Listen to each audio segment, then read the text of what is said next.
Lacrimosa of Dana comes from a long line of JRPGs stretching back to the 1980s. The YS games stand among some of the greatest franchises. Though I'm no stranger to JRPGs, I am new to the YS series. Partly because YS is not as well known or popular in the West as something like Final Fantasy or even the Tales games, but perhaps this video will pique your interest in one of the oldest franchises. The game originally came out on the PlayStation platforms a year ago and the PC recently. This review will focus specifically on the Nintendo Switch version, which was just released. So without further ado, welcome to a Lethal Games review.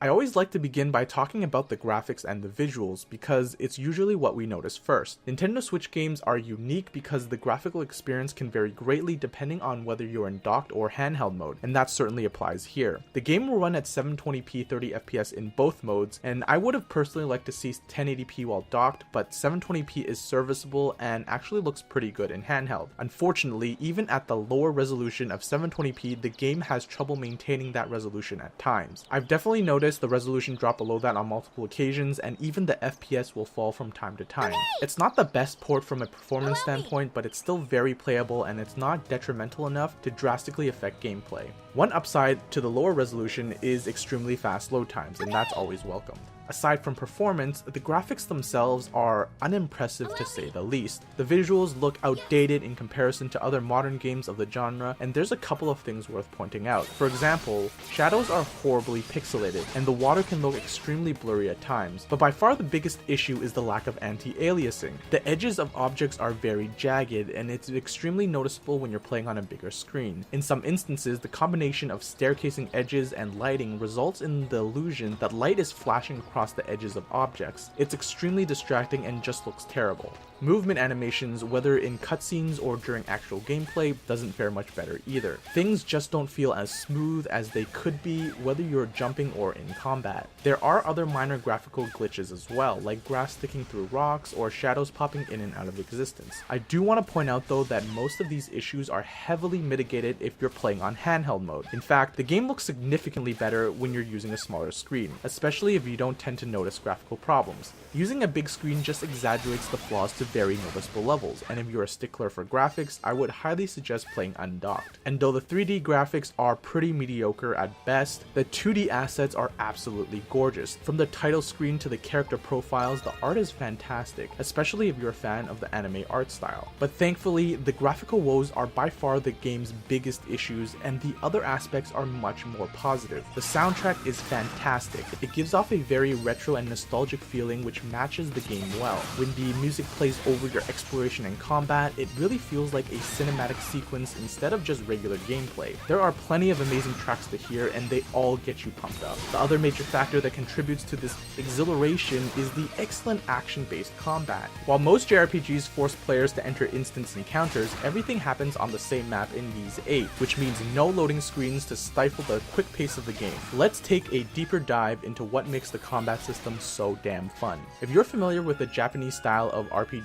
you'll know that it's very common for these games to have some sort of type-based weakness system. In Lacrimosa of Dana, there are 3 types of damage: slash, pierce, and strike. Enemies are usually weak to one of these types and take significantly reduced damage from the other 2. Each character in your party can do one type of damage, and here's what makes combat flow so nicely: the ability to seamlessly switch between your party members. In other games that have this swapping mechanism, switching to another character means that you have to pan over to that character's location. This forces the player to have to reposition themselves and takes them about a second or two to properly re-engage into combat. In YS VIII, switching a character teleports that character to your current location, which results in a continuous battle. This feels a lot more like a fighting game where you can sometimes call a character in to support you in an attack. Another great thing about the party-based combat is that monsters never target your companions, only the character you're controlling. So you don't have to worry about your companions dying on you, and in fact, they won't take any damage at all unless you're directly in control of them. This can actually add to some strategic gameplay, like switching to a different character while you're poisoned until that status wears off. The last thing that rounds out the satisfying combat is the flash move and flash guard tactics. A flash move occurs when you evade an attack right before it lands, and this not only dodges the damage but also grants you increased mobility for a short time.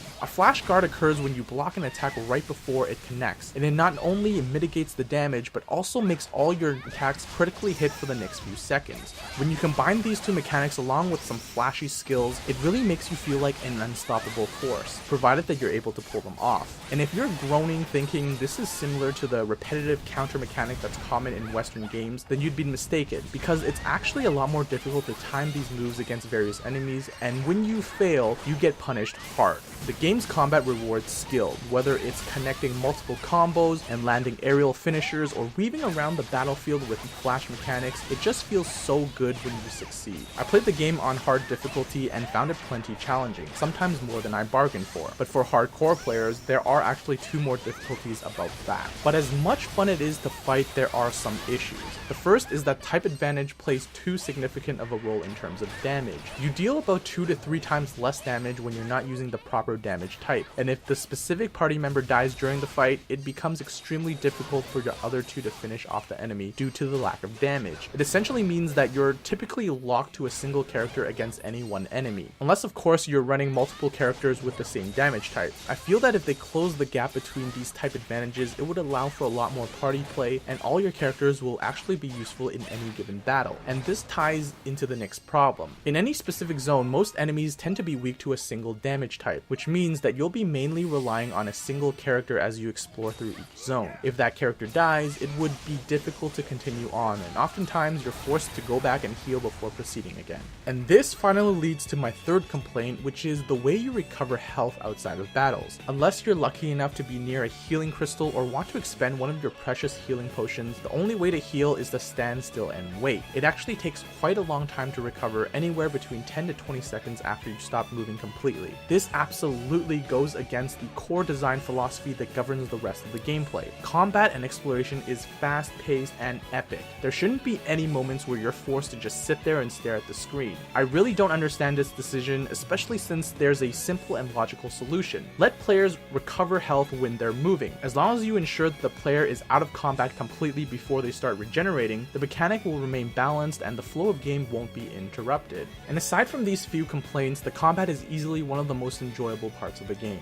You'll be glad to know that you don't need to play the previous titles in order to enjoy YS VIII. Like many other JRPGs, each title is a standalone story. YS follows the same convention with the exception that each game has the same protagonist. As a new player myself, I never once fell out of loop in regards to the story. Your journey begins shipwrecked on a mysterious island known as Seirin. The majority of the early game is spent exploring the island, rescuing fellow passengers, and building your makeshift village. That probably sounds pretty normal until you realize that it takes about 20 hours before the main story really starts to kick in. Pacing is probably the biggest weakness of the story, and if it were any other game, it would be a huge negative. However, YS VIII handles the first 20 hours very well, and here's why.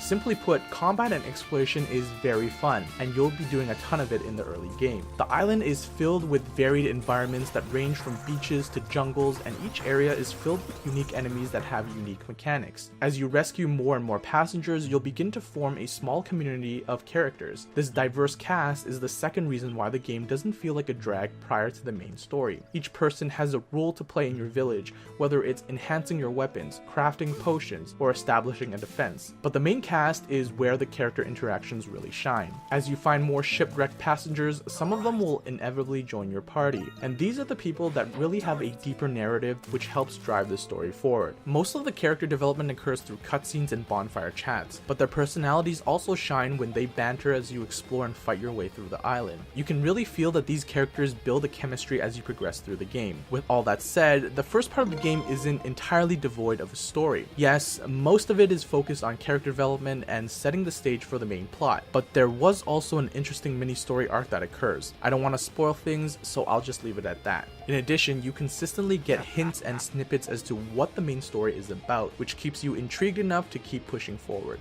and when you finally get to the main story, you're rewarded with a real page turner, for the lack of a better term. I won't go into detail about the main story, but here is what I will say. Lacrimosa of Dana uses a narrative device that I've personally never seen in a game before. If you've watched the anime movie Your Name, Lacrimosa of Dana is very reminiscent of that. The story is told through two perspectives that are somehow interconnected through fate, and it's a method of storytelling that I enjoy quite a bit. Yes, the story takes a long time to ramp up, but the build-up is worth it in my opinion. While there are countless JRPGs that tell a story of an unlikely hero rising up to defeat an evil imperial faction, Lacrimosa of Dana is a story that isn't predictable. It's well written, it's mysterious, and it just makes you want to know what happens next. And that to me is what makes a good story. But the game actually offers more than that. Aside from the main story quest, there are a couple of smaller story arcs revolving around the village that is spread out between the main chapters. These are a nice respite from the core story and add some diversity to the storytelling as well.